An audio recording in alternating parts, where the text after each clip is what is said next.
Hey, yo, what's happening? It's Nick from the Underdog Studio. This is a passion project. I'm really excited, man. Anybody that knows me knows it. One, I love basketball, but I love Big 12 basketball. So I'm here with my boy, Dwight Thorne, a former Big 12 alum, a CU buff who was in the Big 12 when he played, that's coming back to the Big 12. So, yeah, we just love basketball. We love the Big 12, and we just going to talk Big 12 basketball. Isn't that right, Dwight? That's right, Nick. Man, appreciate you having me. Yeah, no doubt.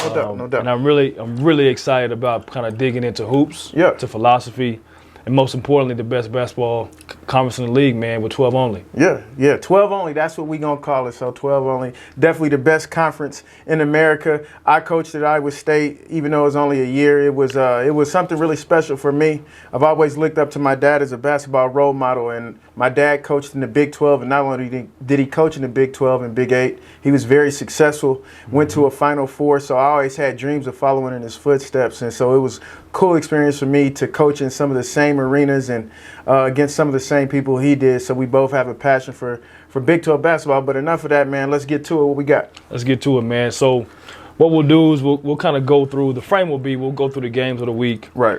We'll talk about a couple that really intrigued us. Yeah. We'll talk about some breakdowns.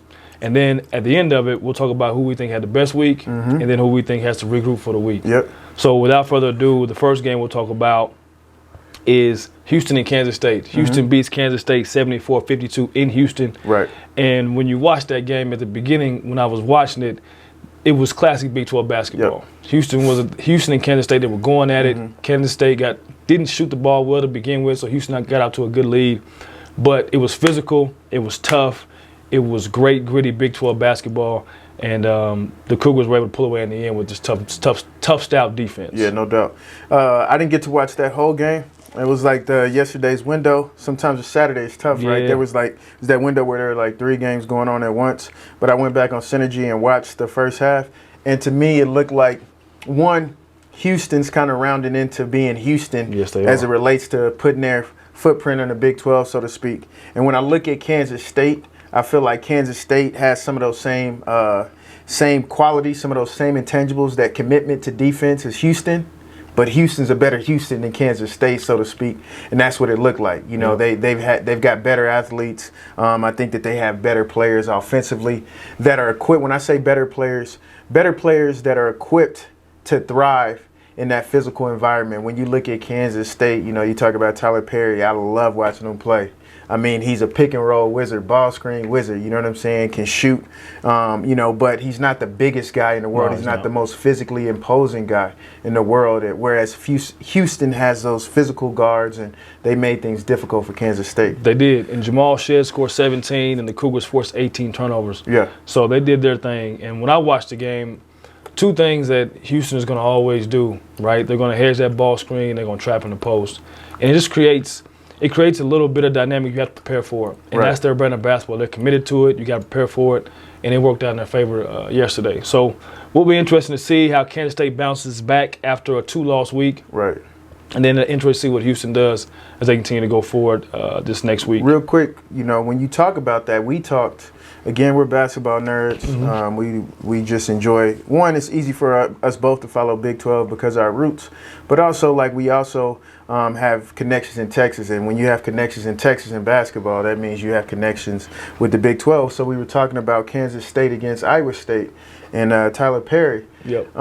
And I brought up the question to you on a ball screen. I was like, I don't know why you don't blitz him or maybe hard hedge him. You brought up a good point. It depends on your coverage, but it seems in this league, when he has the ball, like a hard hedge or a blitz is probably going to be more problematic from him because of his size and whatnot, as opposed to, because if you let him if you just drop and just let him be a pick and roll wizard, he's going to pick and roll you to death. He's going to snake you. You know what I'm saying? He's going to draw the foul. He's going to engage you and drop it off for the lob. What do you think about that?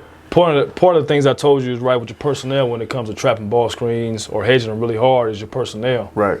Right. Houston has agile bigs. Okay. They recruit to that. They recruit to guys who play hard, who can move or are agile. And the way they teach it is they're pretty efficient in not allowing for guys to draw fouls against their bigs and then being in the right spots, weak side, to be able to take away some of those easy passes. And their big guys do a great job of getting back. So they have perfected the way they teach it, the way they execute it, and then also their commitment level to it. And if you don't have those things when Yeah. you're trying to teach somebody to do something, maybe as you go week to week, strategy to strategy, it isn't as effective. Right. You get cheap fouls. You Yeah. get your bigs in foul trouble. You put guys in positions they're not comfortable when they rotate. So it's one of those things where Houston has been committed to it for years. Right. They do a high level they have a high level of execution when they do it. Other teams may not be that way. So trying to put it in one week after the other may not be as effective. Let me ask you this: when you talk about Houston, even though they haven't been in the Big 12, they have Big 12 DNA, so to speak. Yeah. One of the best, one of the most physically imposing teams, the mentally tough and just connected and committed teams imposing their will on defense. What is it that Houston is trying to accomplish on defense? What are they trying to take away, and what will they give you? What will they concede, if anything, on defense? When I watch Houston play, in my opinion, they're trying to make it a street fight. Right. They're trying to make sure you are uncomfortable for 40 minutes. Yeah. They're trying to make you do things you don't want to do. That's why the ball screen, the hedging the ball screen, trapping in the post. Those are things where if people throw it in the post, they're looking to score, right? If you throw it in the post, you're looking to score, you're looking to create a mismatch. But what Houston is so good at, they scramble. Mm-hmm. They do not allow for the extra effort not to happen when they play basketball. And that is, I think, a reflection of their head coach and their staff in terms of, we're not going to allow for you not to give the extra effort. We're not going to allow for you not to do what's necessary for us to win games and for you to play. Yeah. And when you watch it, when those hedges happen, when those traps happen, when closeouts happen, it's one guy flying, it's two guys flying, it's three guys flying. And then multiple when that ball goes, multiple efforts. And when that ball goes up, it's a street fight and they're going to the glass offensively and defensively. And that travels. Yeah. Well, Kelvin's been that way, again, talking about my dad's roots, man. I've been knowing the Sampson family, and he and my dad have been good friends for a long time. When he was a head coach at Oklahoma, obviously they both, have in common they were head coaches at Washington State. But his team, like Kelvin has always been, he can do more with less. You know what I mean? Yep. And it's now like he has an upgrade of talent. Yeah. So now he's doing even more. You see the magic. Which you see him going to Final Fours, frequent Elite Eights, residing in the top 10. The last 4 years, he's probably been in the top 10 more than he hasn't. Those guys have got it figured out in terms of what it takes to win at that place. And like you said, with Kelvin Sampson, Washington State, Oklahoma, Indiana, his stops, one thing he's always done is win. He's figured out what it takes to win those stops. And his formula, from my perspective, I don't know him, it's been toughness, defense, and just making sure that we're committed to what we do. No, you're exactly right. You got to be a special. Everybody can't play for Kelvin. No. Everybody can't play for him. So Houston has Texas tomorrow in Austin. Yeah, that'll be a good one. Big Monday. And then Kansas State has Oklahoma at home. So we'll see how both of those things goes. No nights off. Yeah, well, I mean, the thing about the Kansas State, right, when we, this is kind of a foreshadowing, but, when we talk about teams that need to have a good week this week, you got two of them facing each other. Yep. Well, I think Oklahoma's a lot more desperate than Kansas State. Kansas State took it on the chin, but you're on the road against a top who's going to be probably top 15 in Iowa State. Yep. One of the toughest venues in America. We'll get to it in a minute. Yep. And then you got Houston at Houston, whereas Oklahoma, they lose at home to Texas and to Texas Tech. So, it'll be interesting to see with two teams come up on 2 week, how they can regroup and retool. And I can tell you this, it's going to be a street fight. No doubt. It's going to be a street fight. Next we got up is Iowa State defeats Kansas 79-75 in Ames. Mm-hmm. That Hilton Magic that you have been a part of, that I've been a part of. That place is special, and if you have never been there and you're a college basketball fan, you got to try to get there. It's a bucket one list. Time and talk about some of that game. Did you get a chance to check that one out? Yeah, so I think that, one, Iowa State shot the cover off the ball. Yep. I think they made more threes yesterday than they have in the previous 3 or 4 seasons. Wow. And there was a stretch where they made 7 or 8 threes in a row. And one of the guys responsible for their threes, I believe, is King. I could be wrong. Trey King was 4 for 7 from 3 yesterday. But go look at what he was on the year prior to that. He's on the scouting report saying, he's the guy that we're going to cover late. He's the guy that we can get to late to, overextend on rotations and whatnot. And, he got hot. So, obviously, as you know, anytime a team, reaches their outlier in threes, especially at a place like Iowa State, is trouble. With that being said, I think Kansas obviously still had a chance to win. I think that that's a tough place to play. I think that they were a four-point underdog, Kansas, going into the game, even though they were ranked higher. Well-played game. Both teams played hard. I just think the difference was Iowa State just got hot, from three, and it was indefensible. There were little things, me. We've been talking about. I keep telling you about my boy Furphy. I was like, man, he's that guy. I think Coach Self is one of the best developers in the country. Every year you see somebody just develop and develop and develop. And to me, Furphy's that guy. He's young. He enrolled in school late, so he's going to be a late developer, late bloomer. But he's figuring things out on the offensive end. But as you know, as a freshman at this level, like the defensive end that takes a little bit longer. So there are little things like that. I think they're the freshman, the foreign kid from Iowa State, 22. Milan. How you pronounce it? Milan. Bamkalievich. I'm gonna butcher that, so I'm gonna let you say that. But he's guarding him off a simple pin down. He gets stuck. He doesn't communicate. Gets space. They give a three, and then they go up like 7 points and kind of keep it in that manageable space. So I just think it was one of those games. Like the theme of the Big 12 is it's like little stuff, man. It's like little stuff. You do everything right, and then you fall asleep on one possession. 100%. And you slip, and you give up a three, and that's the game. And I think that like Kansas would have loved to have that back. It was just a bunch of little stuff that if they would have executed on the defensive end, they would have been able to pull it away. It was a great game. No doubt about it. You talk about little stuff, and that's life, period, right? The little details matter, but especially when you're dealing with college basketball and where the talent is so even and the strategy is so even, the coaching is so good, and the players are so good, where one mistake can cost you, right? Can cost you the game. It can cost you. The margin for error is so small. Right. But like we talked about, 14,000 in that thing yesterday. And when you look at Kansas stats, Dickinson, 20 and 15, McCullough Jr., 16 and 7, your boy Furphy, 15 and 6. They played good enough to win. But when you really dig into it, you look at this team, Iowa State, shot 47% from three. It's hard to beat a team that shoot that much. Especially at home. Especially at that place. Let me ask you this real quick, and this is kind of off topic, but hey, it's our show. We can do what we want. So like you're a coach, like obviously like we try to work with young players and try to help them be prepared to play at the next level. How do you go about getting somebody to play at that level? Because it's in terms of like your margin for error, is razor thin. How do we get those guys prepared for that? Because they have no idea. Like we talk about Furphy, he's 17 years old, or somebody in that space. Like there's a kid right now that is in high school and he think he got it figured out. In less than 365 days, he's going to be playing at Hilton Coliseum.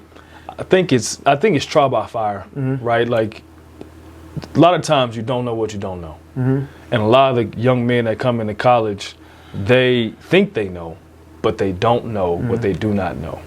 They don't know that if you turn that ball over unforced, that can lead to a 4-point swing. And the game's over. The game's over. They don't understand that a mixed box out can be an and 1-3, and then that push you down 4 to 6 points. They don't understand that not knowing the scouting report can lead to a guy driving right who's a strong right-handed driver. He gets a hand one, or a guy gets a foul, and now he's on the bench, and the whole momentum swings. There's so many things that take course in the game to where if you're locked in, you can alleviate them. One thing that our coach used to always say when I was coaching at UTA last year, he says, we have to control it. We have to make sure we put ourselves in a situation where we control the things that will not make us lose. Right. And that is part of winning, right? Not turning the ball over, knowing the scouting report, being locked in to what you have to do offensively and defensively, the game plan. Yeah.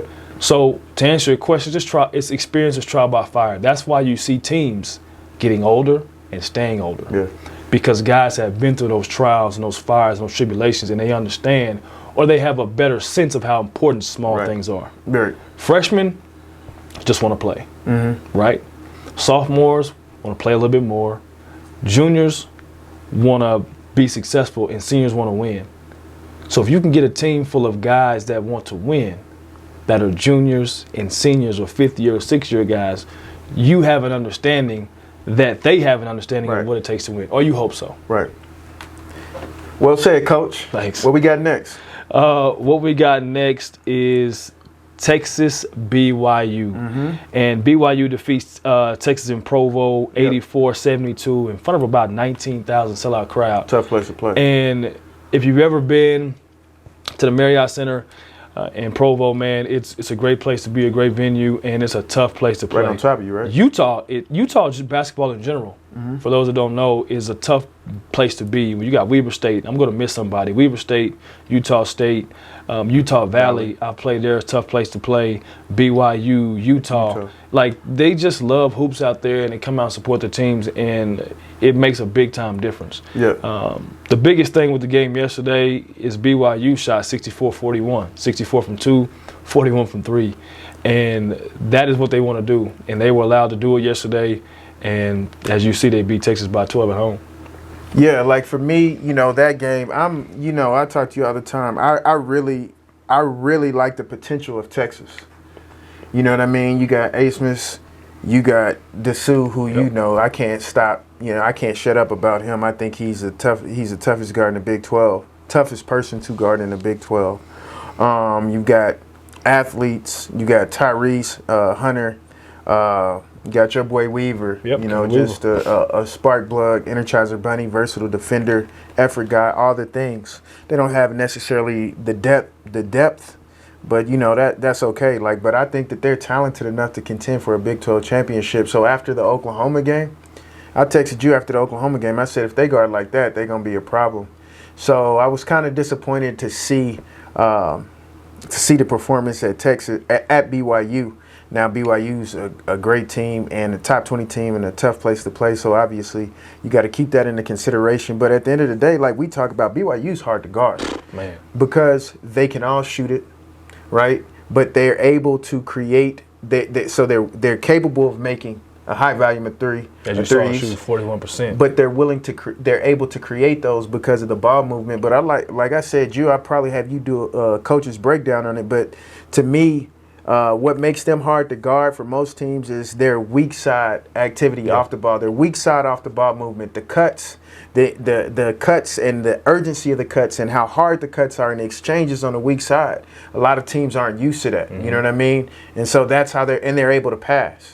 And they also keep the floor, they keep the middle of the floor open, so it's open for cuts. You got to defend the cut. If you help on the cut, you got a wide open three. And then they also punish you in transition with the three. Yeah. And they can get on a spree. And once they get going, it's hard to stop them. No doubt about it. And like you said yesterday, the movement, the spacing, the skill for the BYU is elite. Right. And if you catch them on a day where they're shooting 62 from 2, 41 from 3, it's hard to beat them. Right. And it happened like that at Texas Tech last week, but Texas Tech was able to kind of lock it down in the second half, and BYU kind of went cold. They were able to climb back into the game and win. Same thing with Cincinnati. When Cincinnati beat them, it was the same thing. But it didn't happen yesterday. Yeah. So they're going to continue to figure out what they need to do to win the Big 12, and Texas is going to continue to figure out what they need to do. But, talking to coaches around the league that we have relationships with, you have no time to have your head down. Nah. You have no time to feel sorry for yourself. For sure. Because they got Texas at home tomorrow. Yeah. One day in between. Nah, well, honestly, man, my experience in the Big 12, it's like, man, being a coach or a player in the Big 12 will prepare you for life. For life. Because you can't get too high. You know what I mean? And you can't get too low. And you can't get too low. No, like Oklahoma just lost 2 at home to 2 ranked teams, and now you got another NCAA tournament team. Where's that game at? That's got to be at Kansas State. Which one? Kansas State, Oklahoma. Yes, at Kansas State. Now you got to go on the road and play in the Octagon of Doom. Well, they're gonna be doing this all. They're gonna be doing this all day. Right. Staring a 3-game conference losing streak in the face. Man. And that's all y'all got is you. But that's life in the Big 12. That's life in Big 12. It ain't for everybody. You want to know, and you know this guy, and I know him well. It's the coach that I played for at Colorado. Your father worked for, Ricardo Patton. He used to have a saying that it resonated so much with me. He said, "This ain't for everybody." But he said something else in there. Yeah. But what up, Coach P? It is not for everybody, man. The Big 12, college basketball, the pressure, the preparation, the expectation, and the demand that you have on yourself is not for everybody. And you see these people putting it all on the line every 2 times a week, and it's fun to watch. It's fun to watch from a distance. From a distance. That's that Nipsey Hussle. That's that marathon. Like to play in a conference where there is no game off, where you look at the schedule and you like, I could, say for example, Oklahoma State is just got their first win. Shout out Coach Boyd. I'm glad for him. But I mean, you talk about a possession. If they don't turn it over late against Baylor, they win that game. If they against Kansas State, they're right there as well. You know what I mean? So it's like that. You cannot take a possession off. Nope. You can't. I remember when I was at Iowa State, we played. We beat Texas Tech the year they won the league. The year before they lost in the the national championship. We beat the doors off of them by 17. Then we go play Texas on Big Monday. Mo Bamba. Play on a Saturday against Texas Tech. Everybody happy. Kids go celebrate. I think it was somebody on our team's birthday, so they was kicking it a little bit. Yep. Man, we went to Texas and got smacked. Left that next day feeling good about yourself, walking to that arena. Like, what happened? What happened? Like, what team is this? Yeah. So you got to strap it on every night and be ready to play with your boot and your hard hat. Speaking of Oklahoma State, shout out to those guys, Coach Boynton and everybody in Stillwater. They got their first win in the Big 12. Happy for those guys. 70-66 against West Virginia. Javon Small, who I coached against last year when he was at East Carolina. Yeah. He's one of the best guards I've seen in college in a long time. And I think because Oklahoma State has not been as good as they probably wanted to be this year, he's flying a little under the radar. But he had 15, 12, and 7 last night. And then the freshman Brandon Garrison scores 20 and makes 8 or 10 free throws. So they got a good game yesterday, and I'm sure they feel good about getting that first Big 12 win. Man, Coach Boyd, we both know him. He's a good man, a good coach.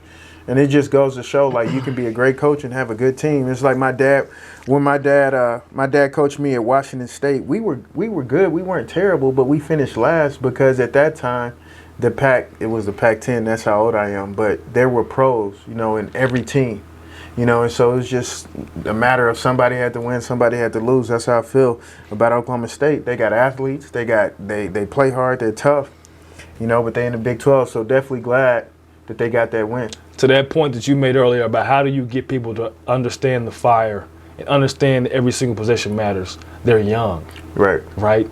They are not old. They're not experienced as they have been in the past. So they're learning through trials and tribulations. Yep. Right? Brandon Garrison, a freshman, right? He's playing big-time minutes for them, and he's having to produce. Bryce Thompson, who's an older statesman, so he's not part of the younger equation, but he's having to lead these troops. Right?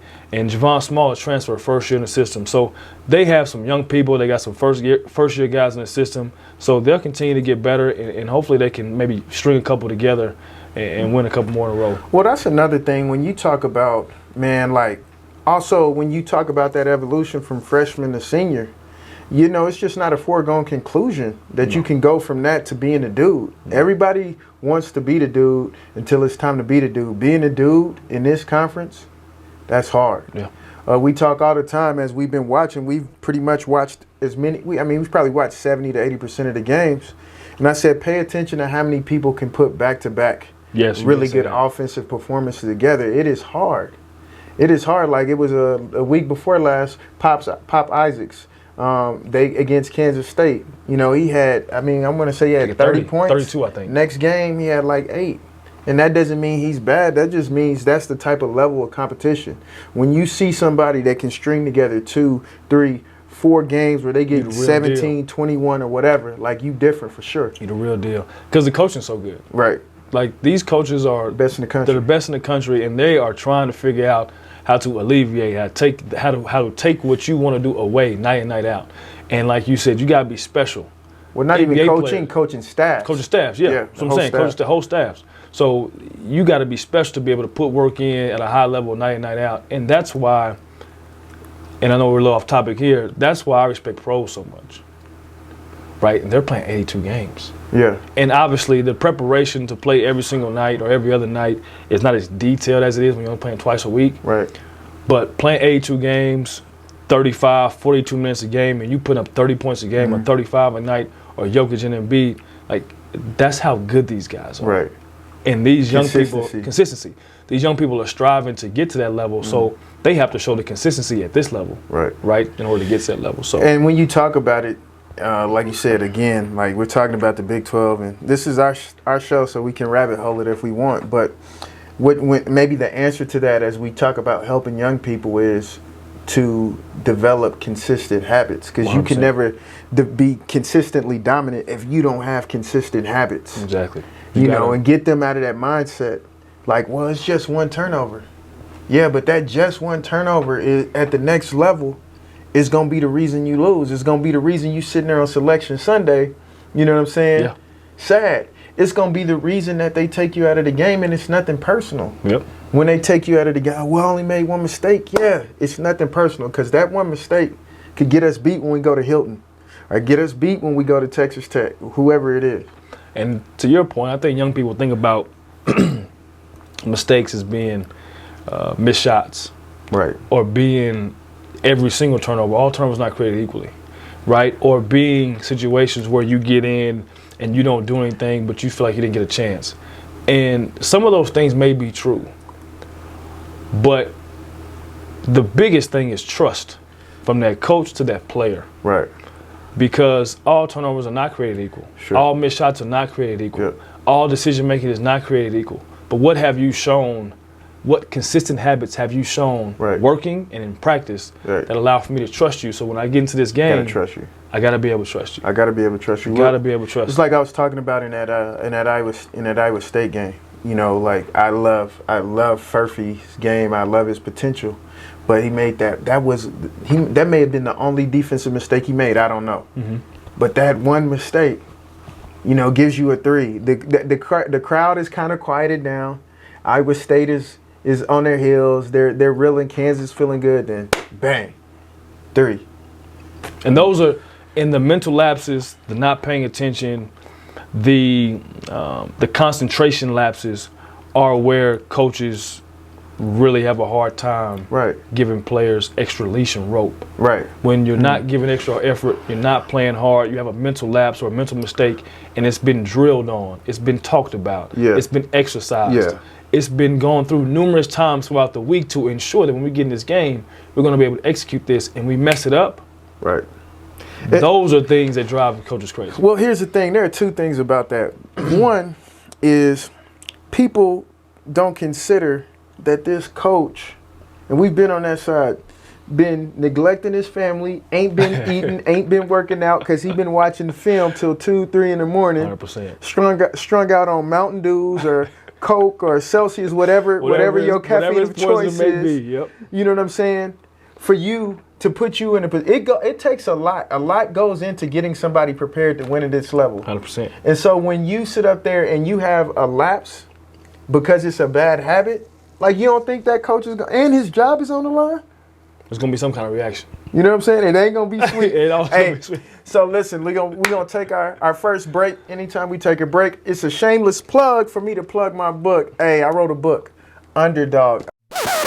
Yeah, check my book out, Underdog, man. If you are a competitor, whether it's in the athletic space, entrepreneurial space, any aspect of life, if you consider yourself a competitor that wants to challenge yourself to live your best life, I urge you to check out my book, Underdog.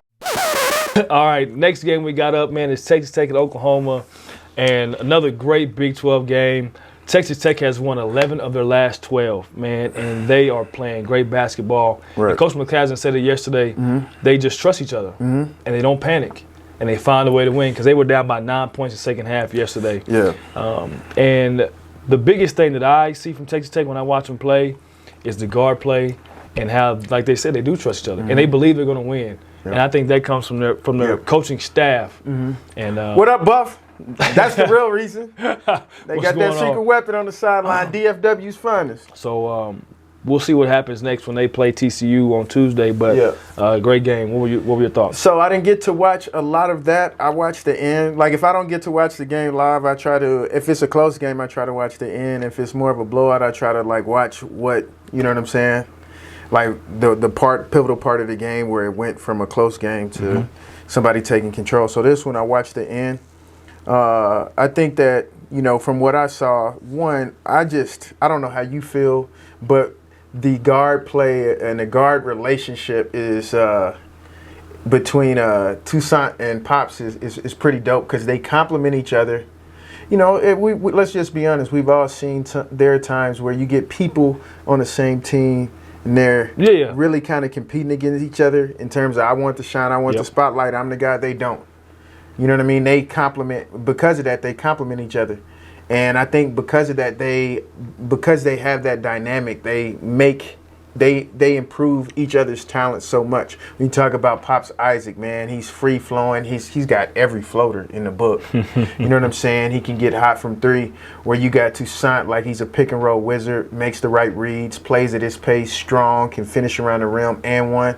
Shooting like 91% from the free throw line. So I just think that like they're going to be hard to beat because they've got these dynamic scoring guards that get it done scoring in different ways. Toussaint is a great leader who makes all his free throws. And then they got a bunch of athletes who accept their roles. 100%. You know what I mean? They are like a blue collar, what do I need to do for me to contribute to the group being bigger than me kind of team. Don't care who get the credit. They're fun to watch. They play hard. They play the right way. And me is somebody that develops guards. I love telling league guards to watch Toussaint. You're 100% right. And if you are a basketball fan, you know basketball, you watch it, or you just really follow at a high level, you understand guard play helps you win. Right. When you get late into the year in close games, and Toussaint, Pop Isaacs, and then yesterday they had the transfer from Grand Canyon, Chance McMillan, dropped 27, right? So off the bench.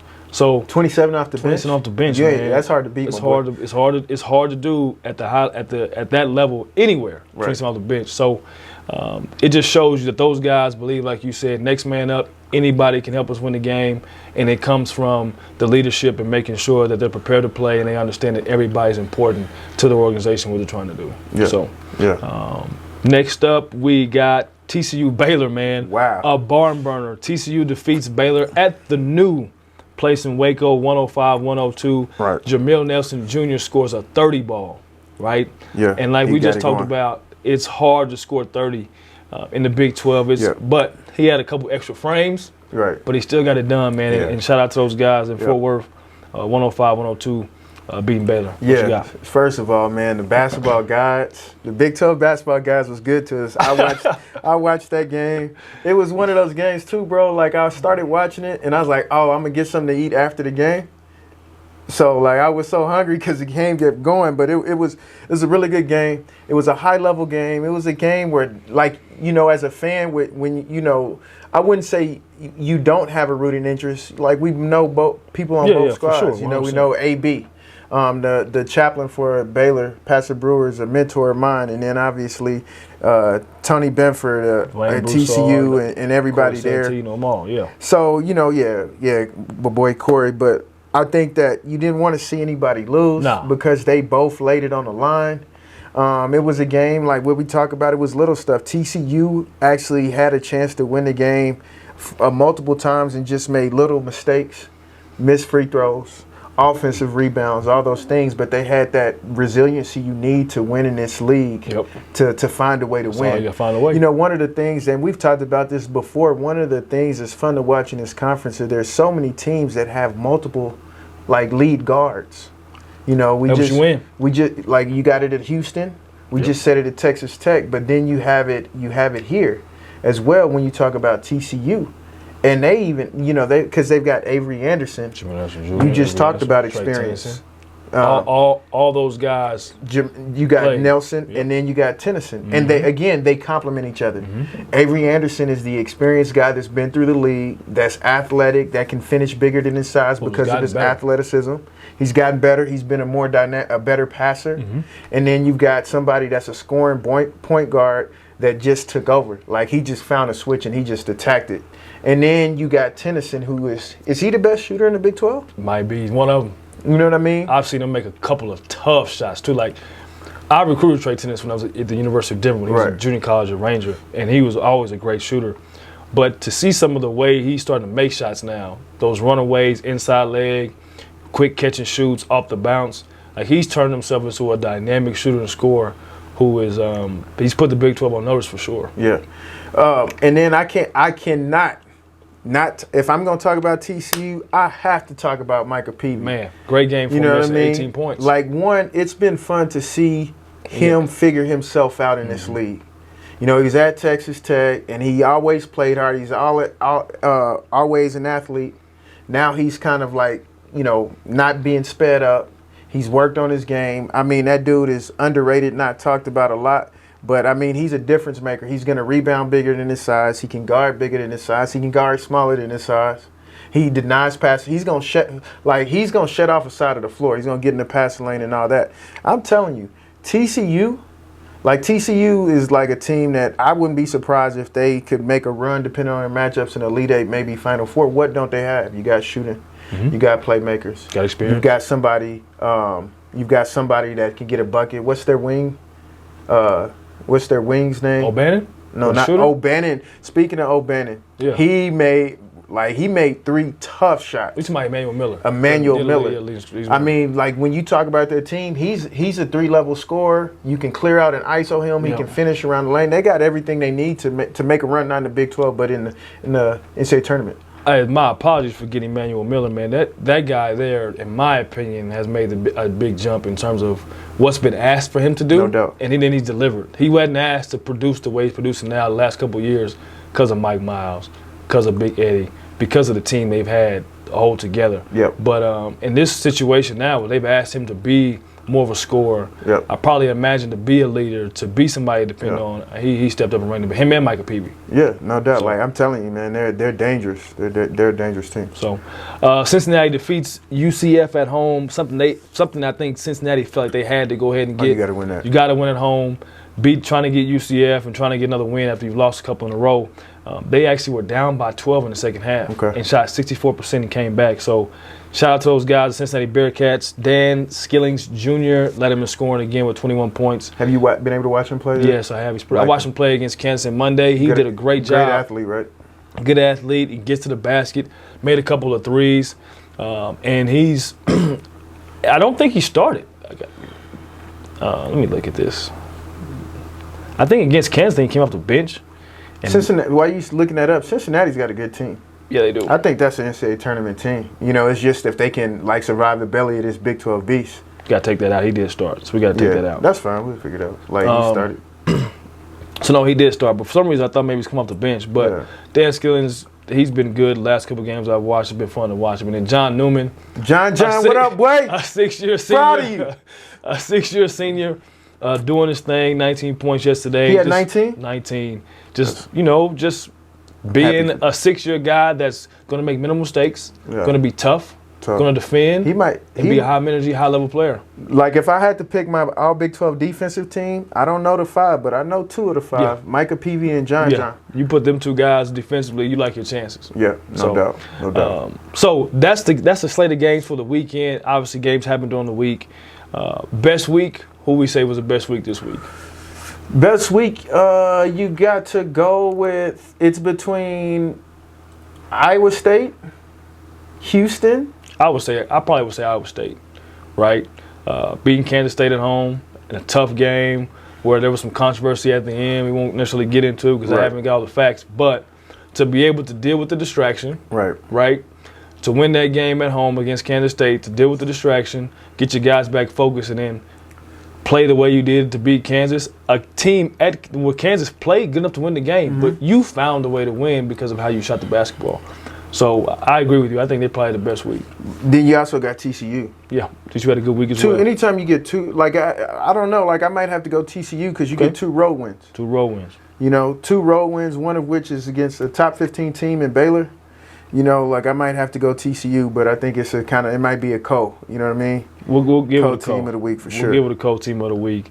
TCU for getting 2 wins on the road, and then Iowa State for taking care of home against a really good Kansas State team, and then obviously Kansas, who is 4-3 in the Big 12, but you can never count those guys out, man. It speaks to this. Speaks to the Big 12. They'll figure it out. At the end of the day, whoever wins is gonna have, I think, 5-6 losses for sure. Yeah. We'll look at the sweet slate of games for the week. So tomorrow, obviously on Big Monday, we got Houston and Texas in Austin. That should be a good one. Texas probably feels that they need to get a win, especially got to protect home floor like we spoke about. Yeah. But then Houston, they're going to try to impose. Houston's rolling now. Yeah, Houston's rolling. TCU, sorry. Well, I think that when you look at that game, the game within the game is how Dessou is going to respond against those bigs. Yeah. Well, that'll be interesting to see. Are they going to double them? How does he respond to the double? Like, I don't even know if they have to double them because they're just good like that, but they might just to disrupt them and distract them, whatever. I think another thing you have to look at anytime you look at Houston in a game like that is how the game is going to be called. Yeah. They're going to make sure it's a physical and they're at home. So we'll see how the whistle goes. Yeah. You said that's at Texas. In Austin. That's going to be fun. Yeah. I'm tapped in. TCU and Texas Tech, they play again already in Fort Worth. So we'll see how that one goes. Kansas State and Oklahoma, we talked about that. Oklahoma coming off 2 losses. Kansas State coming off 2 losses. Yep. So like we talked about earlier, it's hard to get the road win, so you've got to take care of home. So we'll see how Kansas State responds at home in Manhattan. Oklahoma State and Kansas in Kansas. We'll see how Oklahoma State responds to getting a win. It'll be a tough one, my boy. It will be tough in Lawrence. After a loss? Yeah, after a loss. But Oklahoma State had to win. So let's see how the young team responds and then see how the veteran team responds taking a loss. And then we go to Wednesday. We got Baylor and UCF in Orlando. And we got Cincinnati and West Virginia in West Virginia. West Virginia probably trying to have the same sentiment as everybody else, taking care of home court. Yeah. That guy's fighting to keep that job. Yep. Right, he's interim now. They're playing hard for him. They're playing hard for him. They beat Kansas at home. So that's a tough place to play. Yeah, so I imagine that West Virginia will have a chip on their shoulder and make sure that they put their best foot forward. Yeah, no doubt. No doubt. It'll be fun for sure. Well, we have made through all the games, Nick. I think it'll be a good week of basketball. I think it'll be a fun week of hoops. And I think the biggest thing when I watch these games and I put my coaching hat on is to see how coaches tweak and make adjustments week to week based on what they see, what they feel, analytically. There are guys who are healthy, who are injured, because like we talked about, the margin for error is razor thin, right? The coaching is all similar. The talent is all similar. The toughness is all similar. So what small tweak, what small adjustment, what small strategic move do these coaches make and these players execute that give a team the edge, right? And we're not in those meetings, we're not in those huddles, we're watching from the outside in. But as we continue to kind of get down to the meat and potatoes of the season, it'll be interesting to see what teams can thrive, which teams kind of stay the same, and which teams regress because they can't necessarily make those adjustments. Yeah, I mean, that's the Big 12, and that's why it's so fun is because the coaching is so good, the talent is so good that it brings the best out of everybody else. So what you just said is like you ain't got no choice but to improve. Yeah. Because if you digress, like you just gonna get embarrassed. If you stay the same, everybody else knows they have to level up. Yep. You know, so it will be fun just to continue to watch this Big 12 journey. What game are you looking forward to during the week? Like Man, it's the big Monday game. Okay. Texas, Houston, old school SWC. Texas is desperate. Texas is trying to establish consistency and reach their potential. Houston has it rolling. That's the game that I'm looking forward to. If I had to pick, I'm gonna go with Houston. Okay. I'm looking forward to Houston win at home. Beat Texas at home. Yeah. Okay. I'm looking forward to the Oklahoma-Kansas State game because the way we talked about it, right? There's a lot of factors into it. But most of it being both teams 0-2 on the previous week. Right? And we talk about how important it is to defend your home floor. Right? So Kansas State is going to be trying to defend their home floor as they should. And Oklahoma is going to try to get them a road win to kind of make up for the 2 home losses that they had. Yeah. You're always trying to win your home games and split the road games. Yeah. Still a couple on the road. So Oklahoma's thinking they can still win. How hungry will they be on 2? Well, they got to make up for the home loss. Exactly. Kansas State is saying, hey, we lost 2. We got to make sure we protect home court and they're going to be trying to fight for their lives. So I think that's going to be a hell of a game in Manhattan, Kansas. Manhappiness. That what they call it? That's what they call it. The Little Apple. Little Apple, Manhappiness. Every man a Wildcat. And hopefully Coach Tang and Uric and those guys. Oh, I never knew what email meant. I never knew what the heck that meant. So I was on the road right when Tang got the job, and I didn't know what it meant either. So I was sitting next to him watching the game, and I said, Coach, man, you got to tell me, what does EMAW stand for? Every man a Wildcat. So he's done a good job of injecting some life and some vitality into their community, and they're showing out.